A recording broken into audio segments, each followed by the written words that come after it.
ਸਾਹਿਬ ਕਹਿੰਦੇ ਨੇ, ਕੁੱਲਾ ਭੁੱਲਾ ਝੰਜੀਆ ਭਾਗੀਰਥ ਸੋਇਨੀ ਸਚਿਆਰਾ। ਭਾਈ ਕੁੱਲਾ ਤੇ ਭਾਈ ਭੁੱਲਾ ਸਮਝ ਲਓ ਵੀ ਦੋ ਭਰਾ ਹੋਣਗੇ, ਰਿਸ਼ਤੇਦਾਰ ਹੋਣਗੇ, ਇੱਕ ਪਿੰਡ ਦੇ ਹੋਣਗੇ। ਮਤਲਬ ਇਹ ਨਹੀਂ ਹੈ, ਮਤਲਬ ਸਿਰਫ ਇੰਨਾ ਹੈ ਕਿ ਬੰਦੇ ਨੇ ਸਵਾਲ ਮਹਾਰਾਜ ਨੂੰ ਕੀ ਕੀਤਾ ਸੀ। ਤੇ ਇਹਨਾਂ ਦੇ ਵਿੱਚ ਇਦਾਂ ਹੈ ਵੀ ਇੱਕ ਭਾਈ ਭਗੀਰਥ ਹੋਰ ਆ ਗਿਆ ਹੈ ਨਾਲ। ਇਹ ਜਿਹੜੇ ਨੇ ਇਹ ਬੜੇ ਕਮਾਲ ਦੇ ਆਚਰਣ ਵਾਲੇ ਨੇ। ਇਹਨਾਂ ਨੇ ਨਾ ਸੱਚੇ ਪਾਤਸ਼ਾਹ ਗੁਰੂ ਅਰਜਨ ਸਾਹਿਬ ਮਹਾਰਾਜ ਨੂੰ ਸਵਾਲ ਕੀਤਾ ਸੀ, ਮਹਾਰਾਜ ਦੇ ਅੱਗੇ ਬੇਨਤੀ ਕੀਤੀ ਸੀ। ਬਹੁਤੀ ਵਾਰ ਸਾਨੂੰ ਇੰਝ ਵੀ ਲੱਗੇਗਾ ਵੀ ਸਵਾਲ ਤੇ ਇੱਕੋ ਜਿਹੇ ਹੋ ਰਹੇ ਨੇ, ਸਵਾਲ ਤੇ ਇੱਕੋ ਜਿਹੇ ਨੇ ਪਰ ਜਵਾਬ ਇੱਕੋ ਜਿਹੇ ਨਹੀਂ ਹੋ ਰਹੇ। ਮਹਾਰਾਜ ਜੀ ਨੂੰ ਇਹਨਾਂ ਨੇ ਸੁਭਾਵਿਕ ਜਿਹੜੀ ਅਸੀਂ ਅਕਸਰ ਗੱਲ ਕਰਦੇ ਹੁੰਦੇ ਵੀ ਕਿਸੇ ਵੇਲੇ ਅਸੀਂ ਮੰਗ ਤੇ ਲੈਂਦੇ ਹਾਂ ਵੀ ਮਹਾਰਾਜ ਜੀ ਇਹ ਜਨਮ ਮਰਨ ਕੱਟ ਦਿਓ, ਮਹਾਰਾਜ ਜੀ ਜੂਨਾਂ ਦੇ ਚੱਕਰ ਚੋਂ ਬਚਾ ਲਓ, ਮਹਾਰਾਜ ਜੀ ਉਹ ਕਰ ਦਿਓ। ਤੇ ਸਾਨੂੰ ਪਤਾ ਹੀ ਨਹੀਂ ਹੁੰਦਾ ਵੀ ਜੂਨਾਂ ਹੁੰਦੀਆਂ ਕੀ ਨੇ। ਸਾਨੂੰ ਕੀ ਪਤਾ ਵੀ ਜੂਨਾਂ ਤੋਂ ਬਚਣਾ ਕੀ ਹੈ, ਕਿਉਂਕਿ ਜੂਨਾਂ ਦਾ ਸਾਡੇ ਨਾਲ ਕੀ ਸੰਬੰਧ ਹੈ।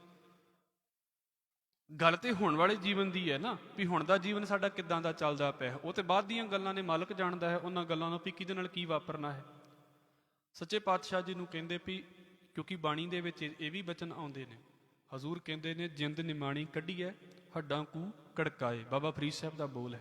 ਜੋ ਜ਼ਿੰਦਗੀ ਨਿਕਲਦੀ ਹੈ ਨਾ, ਤੇ ਜ਼ਿੰਦਗੀ ਏਡੀ ਸੌਖੀ ਨਹੀਂ ਨਿਕਲਦੀ ਬੰਦੇ ਦੇ ਅੰਦਰੋਂ। ਜੋ ਜਾਨ ਨਿਕਲਦੀ ਹੈ ਸੌਖੀ ਨਹੀਂ ਨਿਕਲਦੀ, ਇੱਕ ਵਾਰ ਸਰੀਰ ਖੜਕਾ ਕੇ ਨਿਕਲਦੀ ਹੈ। ਮਹਾਰਾਜ ਬਖਸ਼ ਲਵੇ। ਉਹ ਤਾਂ ਜਦੋਂ ਨਿਕਲ ਗਈ ਫਿਰ ਸਾਨੂੰ ਕੀ ਸਮਝ ਹੋਣੀ ਹੈ। ਦੁਨੀਆ ਦੇ ਵਿੱਚੋਂ ਵੇਖੀਆਂ ਜਾ ਸਕਦੀਆਂ ਨੇ ਗੱਲਾਂ, ਜਦੋਂ ਸਾਡੇ ਨਾਲ ਹੋ ਗਿਆ ਫਿਰ ਕੀ ਸਮਝ ਲੱਗਣੀ ਹੈ। ਤੇ ਦੁਨੀਆ ਦੇ ਵਿੱਚੋਂ ਵੇਖੀਆਂ ਜਾਣ ਵਾਲੀਆਂ ਚੀਜ਼ਾਂ ਨੇ, ਪਰ ਐਡੀ ਸੌਖੀ ਨਹੀਂ ਨਿਕਲਦੀ ਜਾਨ। ਜਿਨ੍ਹਾਂ ਦੀ ਨਿਕਲ ਜਾਂਦੀ ਹੈ, ਮਹਾਰਾਜ ਹਰ ਤਰੀਕੇ ਦੇ ਲੋਕ ਜਿੰਦ ਨਿਮਾਣੀ ਕੱਢੀਏ ਹੱਡਾਂ ਕੂ ਕੜਕਾਏ। ਇਹਨਾਂ ਨੂੰ ਕਿਤੇ ਇਸ ਗੱਲ ਦਾ ਅਸਰ ਹੋ ਗਿਆ ਜ਼ਿੰਦਗੀ ਦੇ ਵਿੱਚ ਵੀ ਔਖਾ ਹੁੰਦਾ ਹੈ ਬੰਦਾ। ਤੇ ਮਹਾਰਾਜ ਨੂੰ ਕਹਿੰਦੇ ਵੀ ਸੱਚੇ ਪਾਤਸ਼ਾਹ ਔਖੇ ਨਾ ਹੋਈਏ ਜ਼ਿੰਦਗੀ ਦੇ ਅੰਤਲੇ ਵੇਲੇ, ਤੇ ਸਾਡੇ ਉੱਤੇ ਕਿਰਪਾ ਕਰੋ, ਸਾਨੂੰ ਕੋਈ ਉਪਦੇਸ਼ ਦਿਓ, ਸਾਨੂੰ ਕੋਈ ਮੱਤ ਦਿਓ। ਸੱਚੇ ਪਾਤਸ਼ਾਹ ਕਹਿੰਦੇ ਗੁਰਮੁਖ ਬਣੋ। ਹੁਣ ਸੁਭਾਵਿਕ ਜੀ ਗੱਲ ਸੀ ਵੀ ਆਹ ਸਵਾਲ ਕਿੰਨੀ ਵਾਰ ਹੋ ਗਿਆ, ਅਸੀਂ ਕਈਆਂ ਨੂੰ ਕਹਿੰਦੇ ਹਾਂ ਵੀ ਗੁਰਮੁਖ ਬਣਨਾ ਜੀ, ਗੁਰਮੁਖ ਬਣਨਾ। ਮਹਾਰਾਜ ਕਹਿੰਦੇ ਗੁਰਮੁਖ ਬਣੋ। ਤਾਂ ਅੱਗੋਂ ਕਹਿੰਦੇ ਮਹਾਰਾਜ ਦੱਸੋ ਨਾ ਵੀ ਗੁਰਮੁਖ ਹੁੰਦੇ ਕਿੱਦਾਂ ਦੇ ਨੇ। ਮੈਂ ਤੁਹਾਨੂੰ ਕਹੀ ਜਾਵਾਂ ਗੁਰਮੁਖ ਬਣੋ, ਤੁਸੀਂ ਮੈਨੂੰ ਕਹੀ ਜਾਓ ਗੁਰਮੁਖ ਬਣੋ, ਤੇ ਪਤਾ ਹੀ ਨਾ ਹੋਵੇ ਵੀ ਗੁਰਮੁਖ ਹੈ ਕੀ ਹੈ। ਹਾਲਾਂਕਿ ਗੁਰਮੁਖ ਰੋਲ ਮਾਡਲ ਮਨੁੱਖ ਹੈ ਸਿੱਖੀ ਦੇ ਵਿੱਚ। ਗੁਰਮੁਖ ਉਹ ਬੰਦਾ ਹੈ ਜਿਹਨੂੰ ਪਰਿਵਾਰ ਦੀਆਂ ਜ਼ਿੰਮੇਵਾਰੀਆਂ ਦੀ ਵੀ ਸਮਝ ਹੈ ਤੇ ਜਿਹਦਾ ਆਤਮਿਕ ਜੀਵਨ ਵੀ ਕਮਾਲ ਦਾ ਹੈ। ਗੁਰਮੁਖ ਸਮਝ ਲਓ ਵੀ ਗੁਰੂ ਨਾਨਕ ਸਾਹਿਬ ਸੱਚੇ ਪਾਤਸ਼ਾਹ ਬਣਾਉਣ ਦੇ ਲਈ ਆਏ ਨੇ ਦੁਨੀਆ ਦੇ ਵਿੱਚ। ਗੁਰਮੁਖਤਾਈ ਸਾਡਾ ਅਧਿਆਤਮ ਦਾ ਸਫ਼ਰ ਹੈ, ਉੱਥੇ ਅਸੀਂ ਅਪੜਨਾ ਹੈ। ਅਜੇ ਅਸੀਂ ਆਮ ਜੇ ਮਨੁੱਖ ਕਹਿ ਸਕਦੇ ਹਾਂ ਆਪਣੇ ਆਪ ਨੂੰ, ਪਰ ਸਤਿਗੁਰੂ ਕਹਿੰਦੇ ਨੇ, ਜਿਨ ਮਾਨਸ ਤੇ ਦੇਵਤੇ ਕੀ ਇਹ ਕਰਤਨਾ ਲਾਗੀ ਵਾਰ। ਗੁਰਮੁਖ ਦੇਵਤਾ ਹੈ ਜਿਹੜਾ ਸਾਡੇ ਵਰਗੇ ਸਰੀਰਾਂ ਦੇ ਵਿੱਚ ਵਿਚਰਦਾ ਪਿਆ ਹੈ, ਉਹ ਗੁਰਮੁਖ ਹੈ। ਗੁਰੂ ਅਰਜਨ ਸਾਹਿਬ ਮਹਾਰਾਜ ਕਹਿੰਦੇ ਜੀ ਗੁਰਮੁਖ ਬਣੋ। ਇਹਨਾਂ ਤਿੰਨਾਂ ਨੂੰ ਮਹਾਰਾਜ ਨੇ ਆਖਿਆ ਤੇ ਕਹਿੰਦੇ ਮਹਾਰਾਜ ਦੱਸੋ ਵੀ ਗੁਰਮੁਖ ਕੀ ਹੁੰਦਾ। ਤੇ ਸੱਚੇ ਪਾਤਸ਼ਾਹ ਕਹਿੰਦੇ ਵੀ 3 ਗੁਣ ਹੁੰਦੇ ਨੇ ਗੁਰਮੁਖ ਦੇ, ਤੇ 3 ਔਗਣ ਹੁੰਦੇ ਨੇ ਮਨਮੁਖ ਦੇ। ਫਿਰ ਸਮਝ ਲਓ 3 ਗੁਣ ਹੁੰਦੇ ਨੇ ਗੁਰਮੁਖ ਦੇ ਤੇ 3 ਔਗਣ ਹੁੰਦੇ ਨੇ ਮਨਮੁਖ ਦੇ। ਆਪਣੇ ਆਪ ਨੂੰ ਵਿੱਚ ਰੱਖ ਲਈਏ ਵੀ ਮੈਂ ਕਿੱਥੇ ਕਿ ਸਟੈਂਡ ਕਰਦਾ ਹਾਂ। ਸਰਟੀਫਿਕੇਟ ਕਿਸੇ ਨੂੰ ਦੇਣ ਦੀ ਲੋੜ ਨਹੀਂ, ਸਾਨੂੰ ਸਾਰਿਆਂ ਨੂੰ ਪਤਾ ਹੋਵੇਗਾ। ਮਹਾਰਾਜ ਕਹਿੰਦੇ ਇੱਕ ਗੁਰਮੁਖ ਉਹ ਹੁੰਦੇ ਨੇ ਜਿਨ੍ਹਾਂ ਦੇ ਨਾਲ ਕੋਈ ਭਲਾਈ ਕਰੇ, ਕੋਈ ਚੰਗਿਆਈ ਕਰੇ, ਤੇ ਉਹਦੇ ਬਦਲੇ ਦੇ ਵਿੱਚ ਅੱਗੋਂ ਚੰਗਿਆਈ ਕਰਦੇ ਨੇ। ਬਹੁਤੀ ਦੁਨੀਆ ਇਸ ਲੈਵਲ ਦੇ ਉੱਤੇ ਵੀ ਦਿੰਦੀ ਹੈ, ਮਤਲਬ ਮੈਂ ਤੇਰਾ ਫਾਇਦਾ ਤਾਂ ਕਰਾਂਗਾ ਜੇ ਤੂੰ ਮੇਰਾ ਫਾਇਦਾ ਕਰੇਂਗਾ। ਪਰ ਉਹ ਇੱਦਾਂ ਵੀ ਕਿਸੇ ਦਾ ਬੁਰਾ ਨਹੀਂ ਕਰਦੇ। ਜਿੰਨਾ ਕੁ ਨੇ ਉਹਦਾ ਭਲਾ ਕੀਤਾ, ਅੱਗੋਂ ਬਦਲੇ ਦੇ ਵਿੱਚ ਉਹਦੀ ਭਲਾਈ ਚੇਤੇ ਰੱਖੀ ਵੀ ਹਾਂ ਇਹਨੇ ਮੇਰਾ ਇੱਕ ਵਾਰ ਫਾਇਦਾ ਕੀਤਾ ਹੈ, ਮੈਂ ਇਹਦਾ ਫਾਇਦਾ ਕਰਨਾ ਹੈ। ਇੱਕ ਇਹ ਹੁੰਦੇ ਨੇ ਸੱਚੇ ਪਾਤਸ਼ਾਹ ਕਹਿੰਦੇ। ਫਿਰ ਇਹਦੇ ਤੋਂ ਇੱਕ ਅਗਲੀ ਸਟੇਜ ਵਾਲੇ ਗੁਰਮੁਖ ਹੁੰਦੇ ਨੇ ਜਿਹੜੇ ਉਹ ਕਹਿੰਦੇ ਨੇ ਵੀ ਜੇਕਰ ਕਿਸੇ ਦਾ ਭਲਾ ਕਰਨ ਗਏ ਤੇ ਅੱਗੋਂ ਉਹ ਜਿਹੜਾ ਹੈ ਉਹ ਪਤਾ ਨਹੀਂ ਕਿਹੜੇ ਤਰੀਕੇ ਨਾਲ ਬੋਲੇ, ਕਿਉਂਕਿ ਫ੍ਰੀ ਦੇ ਵਿੱਚ ਕਈਆਂ ਨੂੰ ਮਦਦ ਲੈਣੀ ਵੀ ਨਹੀਂ ਨਾ ਆਉਂਦੀ। ਕਈਆਂ ਨੂੰ ਫ੍ਰੀ ਦੇ ਵਿੱਚ ਵੀ ਜੇ ਕੋਈ ਵੰਡਣ ਤੁਰਦਾ ਹੈ ਤਾਂ ਅੱਗੋਂ ਉਹਨਾਂ ਨੂੰ ਵੰਡਣ ਵਾਲਿਆਂ ਨੂੰ ਵੀ ਤੁਸੀਂ ਸੋਚੋ ਵੀ ਕਿੱਦਾਂ ਦੇ ਲਫ਼ਜ਼ ਸੁਣਨੇ ਪੈਂਦੇ ਨੇ। ਇਹ ਬੜਿਆਂ ਦੇ ਨਾਲ ਹੁੰਦਾ, ਜਿਹੜੇ ਖਾਸ ਕਰਕੇ ਵੰਡਣ ਜਾਂਦੇ ਉਹਨਾਂ ਨੂੰ ਪੁੱਛ ਕੇ ਵੇਖਿਓ। ਤੇ ਹੋਇਆ ਕੀ, ਮਹਾਰਾਜ ਕਹਿੰਦੇ ਇੱਕ ਉਹ ਹੁੰਦੇ ਨੇ ਵੀ ਜਿਹੜੇ ਕਿਸੇ ਦਾ ਭਲਾ ਕਰਦੇ ਨੇ, ਪਰ ਜੇ ਅੱਗੋਂ ਕੋਈ ਉਹਨਾਂ ਦਾ ਬੁਰਾ ਕਰ ਦੇਵੇ, ਉਹਨਾਂ ਨੂੰ ਮਾੜਾ ਬੋਲ ਦੇਵੇ, ਉਹਨਾਂ ਨੂੰ ਚੰਗਾ ਨਾ ਬੋਲੇ, ਰਿਸਪੈਕਟ ਨਾ ਦੇਵੇ, ਮਾਣ ਨਾ ਦੇਵੇ, ਤੇ ਉਹ ਫਿਰ ਵੀ ਕਹਿੰਦੇ ਨੇ ਵੀ ਨਹੀਂ, ਸਾਡਾ ਕੰਮ ਹੈ ਵੀ ਤੇਰੀ ਭਲਾਈ ਕਰਨੀ। ਸੁਭਾਵਿਕ ਜੀ ਗੱਲ ਹੈ, ਸਾਡੇ ਸਾਹਮਣੇ ਭਾਈ ਕਨ੍ਹਈਆ ਜੀ ਦਾ ਜੀਵਨ ਆ ਜਾਂਦਾ ਜਦੋਂ ਪਾਣੀ ਪਿਆਉਂਦੇ ਨੇ। ਇਹ ਕਹਿਣਾ ਕਿੱਡਾ ਸੌਖਾ ਨਾ ਪਾਣੀ ਪਿਆਉਣਾ। ਸਾਡੀ ਕਿਸੇ ਰਿਸ਼ਤੇਦਾਰ ਨਾਲ ਲੜਾਈ ਹੋਈ ਹੋਵੇ ਨਾ ਤਾਂ ਸਾਡਾ ਗਲਾਸ ਫੜਾਉਣ ਨੂੰ ਜੀ ਨਹੀਂ ਕਰਦਾ ਉਹਨੂੰ ਪਾਣੀ ਦਾ, ਤੇ ਗੱਲਾਂ ਸੁਣਾਉਣੀਆਂ ਭਾਈ ਕਨ੍ਹਈਆ ਜੀ ਦੀਆਂ। ਇਹਨੂੰ ਸੋਚ ਕੇ ਵੇਖੀਏ। ਗੱਲ ਕੀ ਹੈ ਵੀ ਉਹ ਬੰਦੇ ਜਿਹੜੇ ਕਹਿੰਦੇ ਵੀ ਨਹੀਂ ਤੁਸੀਂ ਸਾਡਾ ਭਲਾ ਕਰਦੇ ਪਏ, ਕੋਈ ਗੱਲ ਨਹੀਂ, ਅਸੀਂ ਫਿਰ ਵੀ ਤੁਹਾਡਾ ਭਲਾ ਕਰਨਾ ਹੈ। ਮਹਾਰਾਜ ਕਹਿੰਦੇ ਇਹਦੇ ਤੋਂ ਵੀ ਇੱਕ ਅਗਲੀ ਸਟੇਜ ਹੈ ਗੁਰਮੁਖਾਂ ਦੀ। ਇਹ ਸਾਰੀਆਂ ਮਨ ਦੀਆਂ ਸਟੇਜਾਂ ਨੇ। ਸੱਚੇ ਪਾਤਸ਼ਾਹ ਕਹਿੰਦੇ ਇੱਕ ਉਹ ਨੇ ਜਿੱਦਾਂ ਦਾ ਗੁਰੂ ਸਾਹਿਬ ਨੇ ਜੀਵਨ ਕਿਹਾ ਹੈ ਨਾ ਵੀ ਐਦਾਂ ਦਾ ਜੀਵਨ ਸਿੱਖ ਦਾ ਹੋਣਾ ਚਾਹੀਦਾ ਹੈ, ਜਿਹਨੇ ਕਦੀ ਵੀ ਗੁਰੂ ਦੀ ਗੱਲ ਨੂੰ ਮੋੜਿਆ ਹੀ ਨਹੀਂ, ਜਿਹਨੇ ਆਪਣੇ ਅੰਦਰੋਂ ਸਾਰੇ ਹੀ ਵਿਕਾਰ ਧੋ ਕੇ ਪਰੇ ਕਰ ਦਿੱਤੇ ਨੇ, ਜਿਹਨੂੰ ਸੱਚੇ ਪਾਤਸ਼ਾਹ ਕਹਿੰਦੇ ਵੀ ਗੁਰੂ ਨੇ ਆਪਣੇ ਨਾਲ ਜੋੜਿਆ ਹੈ ਨਾ, ਸਮਝ ਲਓ ਉਹ ਹੈ ਗੁਰਮੁਖ, ਜਿਹਦਾ ਆਤਮਾ ਪਰਮਾਤਮਾ ਦਾ ਰੂਪ ਹੋ ਗਿਆ ਹੈ। ਇੱਕ ਗੁਰਮੁਖ ਉਹ ਹੈ। ਤੇ ਸੱਚੇ ਪਾਤਸ਼ਾਹ ਜੀ ਇੰਨੀ ਕਿਰਪਾ ਕੀਤੀ ਹੈ ਵੀ ਇਹ ਦੱਸਤਾ ਜੇ ਵੀ ਇੱਕ ਗੁਰਮੁਖ ਉਹ ਹੁੰਦੇ ਨੇ ਜਦੋਂ ਕੋਈ ਭਲਾ ਕਰੇ ਤੇ ਉਹਦਾ ਭਲਾ ਕਰਦੇ ਨੇ। ਇੱਕ ਗੁਰਮੁਖ ਉਹ ਹੁੰਦੇ ਨੇ ਜੇ ਕੋਈ ਨਾ ਵੀ ਭਲਾ ਕਰੇ ਤੇ ਉਹਦਾ ਵੀ ਭਲਾ ਕਰਦੇ ਨੇ। ਇੱਕ ਗੁਰਮੁਖ ਉਹ ਹੁੰਦੇ ਨੇ ਜਿਨ੍ਹਾਂ ਦੇ ਆਤਮੇ ਦੇ ਵਿੱਚ ਚਾਨਣ ਹੋ ਗਿਆ, ਮਾਲਕ ਦਾ ਰੂਪ ਹੋ ਗਏ ਨੇ, ਇਹ ਵੀ ਗੁਰਮੁਖ ਨੇ। ਤੇ ਸੱਚੇ ਪਾਤਸ਼ਾਹ ਨਾਲ ਲੱਗਦਾ ਮਨਮੁਖਾਂ ਦੇ ਬਾਰੇ ਵੀ ਦੱਸ ਦਿਓ, ਕਿਤੇ ਉਹਨਾਂ ਦੇ ਬਾਰੇ ਵੀ ਜਾਣ ਲਈਏ, ਇਹ ਨਾ ਹੋਵੇ ਵੀ ਕਿਤੇ ਮਨਮੁਖ ਹੀ ਬਣੇ ਰਹੀਏ। ਮਹਾਰਾਜ ਕਹਿੰਦੇ ਜਿੱਦਾਂ ਗੁਰਮੁਖ 3 ਤਰ੍ਹਾਂ ਦੇ ਹੁੰਦੇ ਨੇ ਨਾ, ਇੱਦਾਂ ਮਨਮੁਖ ਵੀ ਫਿਰ 3 ਤਰ੍ਹਾਂ ਦੇ ਹੁੰਦੇ ਨੇ। ਸੱਚੇ ਪਾਤਸ਼ਾਹ ਕਹਿੰਦੇ ਇੱਕ ਉਹ ਹੁੰਦੇ ਨੇ ਜਿਹੜੇ ਇਸ ਭਾਵਨਾ ਦੇ ਵਿੱਚ ਚੱਲ ਰਹੇ ਹੁੰਦੇ ਨੇ ਵੀ ਜਿੰਨੇ ਕਿਤੇ ਭਲਾ ਕਰ ਦਿੱਤਾ ਨਾ, ਉਹਦਾ ਉਹਨਾਂ ਨੇ ਭਲਾ ਚੇਤਾ ਹੀ ਨਹੀਂ ਰੱਖਣਾ, ਮਤਲਬ ਨਾ ਸ਼ੁਕਰੇ ਹੋਣਾ। ਜਿੱਦਾਂ ਇੱਦਾਂ ਕਹਿ ਲਓ, ਮਹਾਰਾਜ ਤੋਂ ਮਾਫੀ ਮੰਗ ਕੇ ਕਹਿੰਦਾ ਹਾਂ, ਆ ਤੇ ਬੜੇ ਛੋਟੇ ਜਿਹੇ ਲਫ਼ਜ਼ ਨੇ ਵੀ ਅਸੀਂ ਥੈਂਕ ਯੂ ਕਹਿ ਦਿੱਤਾ, ਅਸੀਂ ਸੌਰੀ ਕਹਿ ਦਿੱਤਾ ਜੀ, ਇਹ ਕੀ ਹੈ? ਸਮਝ ਲਓ ਵੀ ਸਾਡੇ ਗਰਡਸ ਦੱਸਦੇ ਨੇ ਵੀ ਸਾਡੇ ਵਿੱਚ ਇਹ ਹੈ ਨੇ ਕਿ ਨਹੀਂ ਨੇ। ਪਰ ਗੱਲ ਅਸਲ ਦੇ ਵਿੱਚ ਇਹ ਹੁੰਦੀ ਹੈ ਵੀ ਬੰਦਾ ਇੰਨਾ ਨਾ ਸ਼ੁਕਰਾ ਨਹੀਂ ਹੋਣਾ ਚਾਹੀਦਾ ਜ਼ਿੰਦਗੀ ਦੇ ਵਿੱਚ ਵੀ ਜਿਹੜੀ ਪੌੜੀ ਨੂੰ ਲਾ ਕੇ ਛੱਤ ਦੇ ਉੱਤੇ ਚੜ੍ਹਿਆ ਹੋਵੇ ਤੇ ਬਾਅਦ 'ਚ ਪੌੜੀ ਨੂੰ ਲੱਤ ਮਾਰ ਦੇਵੇ। ਏਡੇ ਨਾ ਸ਼ੁਕਰੇ ਬੰਦੇ ਨਹੀਂ ਹੋਣੇ ਚਾਹੀਦੇ।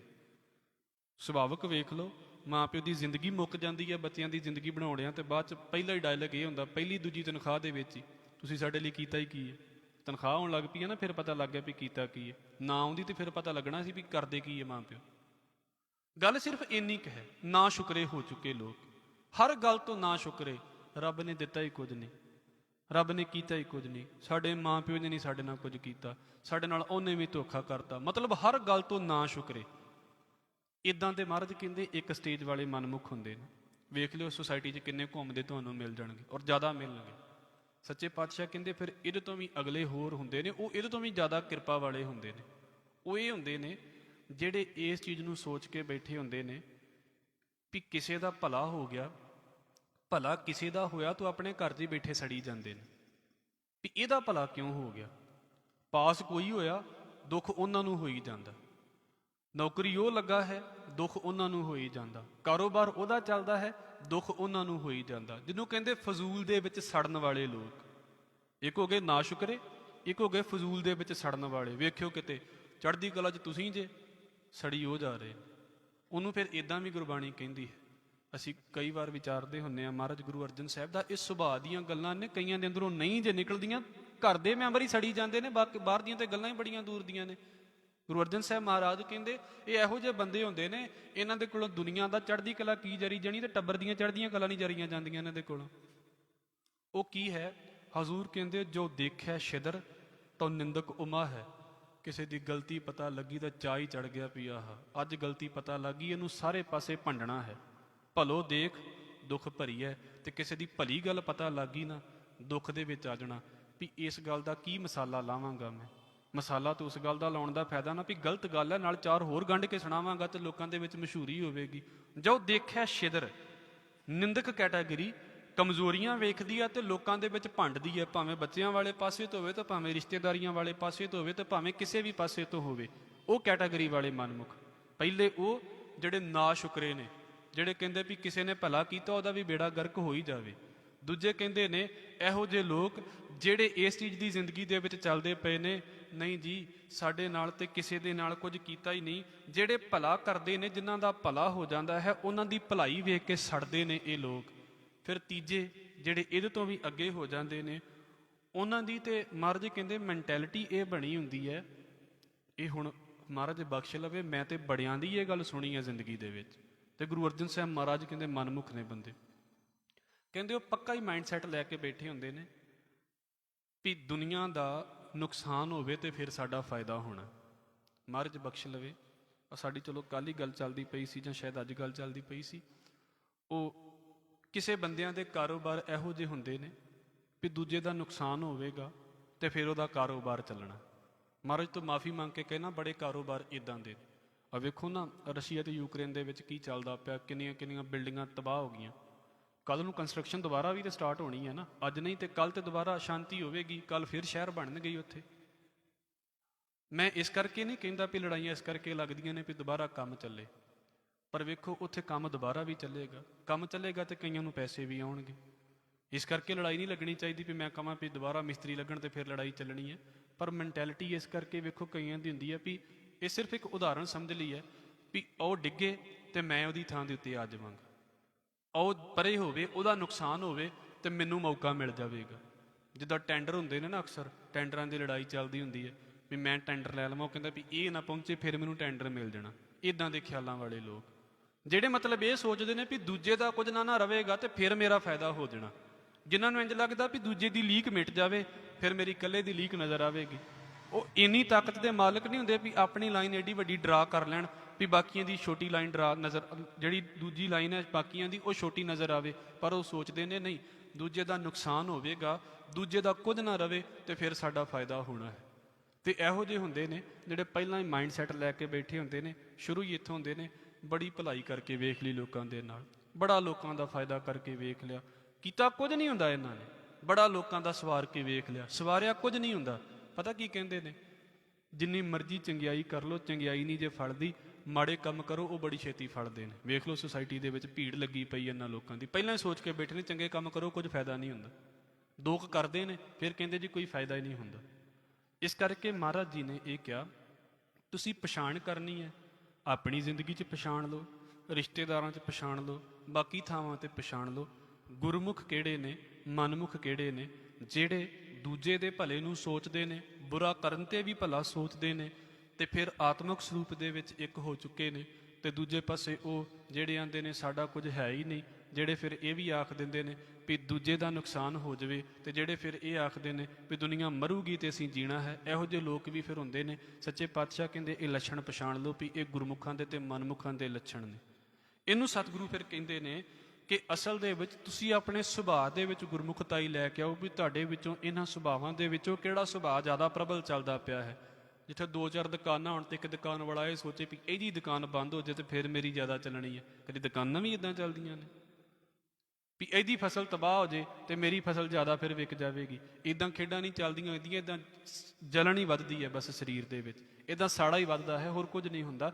ਇਸ ਕਰਕੇ ਭਾਈ ਗੁਰਦਾਸ ਸਾਹਿਬ ਨੇ ਇਹਨਾਂ ਤਿੰਨਾਂ ਗੁਰਸਿੱਖਾਂ ਦੇ ਬਾਰੇ ਬੋਲਿਆ ਹੈ ਵੀ ਗੁਰੂ ਅਰਜਨ ਸਾਹਿਬ ਮਹਾਰਾਜ ਦੇ ਕੋਲ ਆਏ, ਮਹਾਰਾਜ ਮਨਮੁਖ ਜਿਹੜਾ ਹੈ ਉਹ ਕੌਣ ਹੈ, ਸਨਮੁਖ ਕੌਣ ਹੈ। ਸੱਚੇ ਪਾਤਸ਼ਾਹ ਜੀ ਤੁਸੀਂ ਇਹ ਦੱਸੋ ਵੀ ਗੁਰਮੁਖ ਕਿੱਦਾਂ ਬਣੀਦਾ ਹੈ। ਇਹਨਾਂ ਦੇ ਜੀਵਨ ਦੇ ਬਾਰੇ ਅਸੀਂ ਜਦੋਂ ਵਿਚਾਰਿਆ ਹੈ, ਕੁੱਲਾ ਭੁੱਲਾ ਝੰਜੀਆ, ਭਾਗੀਰਥ ਸੋਇਨੀ ਸਚਿਆਰਾ, ਭਾਈ ਭਗੀਰਥ, ਭਾਈ ਕੁੱਲਾ ਤੇ ਭਾਈ ਭੁੱਲਾ, ਇਹ ਜਿਹੜੇ ਤਿੰਨ ਨੇ ਨਾ, ਇਹ ਆਏ ਮਹਾਰਾਜ ਦੇ ਕੋਲ। ਗੁਰਮੁਖ ਹੋਣ ਦਾ ਉਪਦੇਸ਼ ਮਹਾਰਾਜ ਜੀ ਨੇ ਇਹਨਾਂ ਨੂੰ ਬਖਸ਼ਿਆ ਹੈ। ਸੱਚੇ ਪਾਤਸ਼ਾਹ ਦੀ ਦੱਸੀ